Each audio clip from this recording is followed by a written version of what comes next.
मोरो अंगनामा दाई चरण मढ़ाना नवरात्रि में पहुना बन के तयाना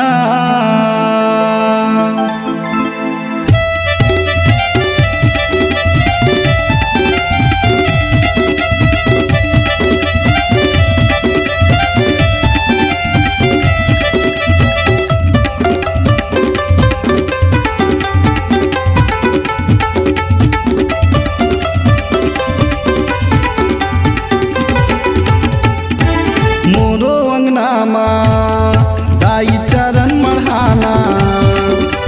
नवरात्रि में पहुना बन के तयाना तरसे ये मोर नैना एक झलक दिखाना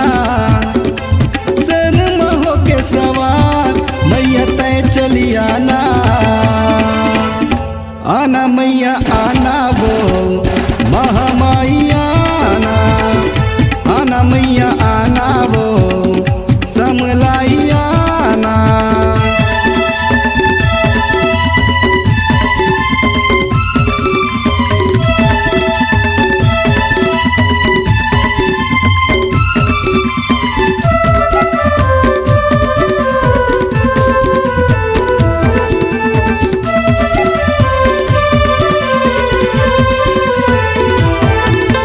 कभू बन के आबे चंडी वो दाई कभू आबे दुर्गा रूप माँ सेवाला तोर करिहा वो दाई दिया अगरबत्ती धूप माँ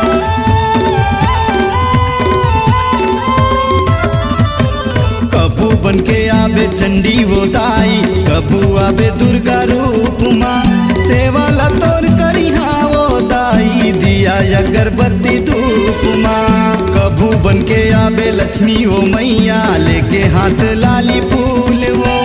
माथे लगा हूँ ये मोर मैया तोरे चरण के धूल वो भोग लगाए तोला आके भोग जुठाना बेटा बेटा कही के दाई मोला बुलाना आना मैया आना वो चंद्र से नियाना आना मैया आना वो नाथल दाई आना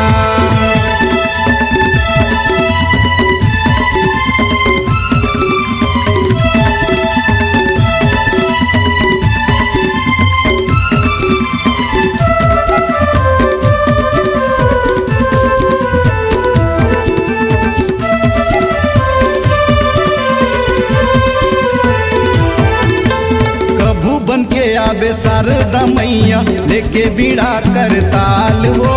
काली मैया बन के आबे तैहा लेके रूप बिकराल वो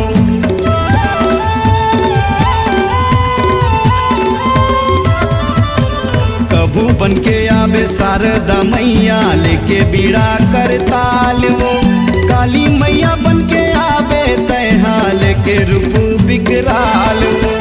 रास्ता निहारत तोरे अगोरामा मैहा लगाए आस वो महूला दे दे माया वो दाई तोरे चरण के दास वो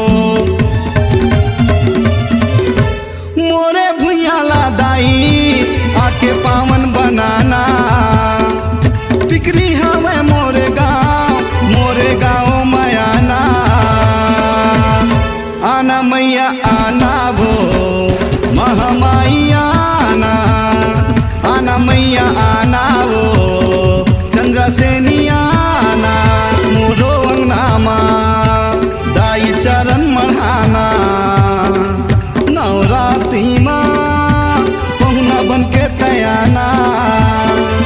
तरसे ये मोर नैना एक झलक दिखाना सर में होके सवार मैया तय चली आना आना मैया आना वो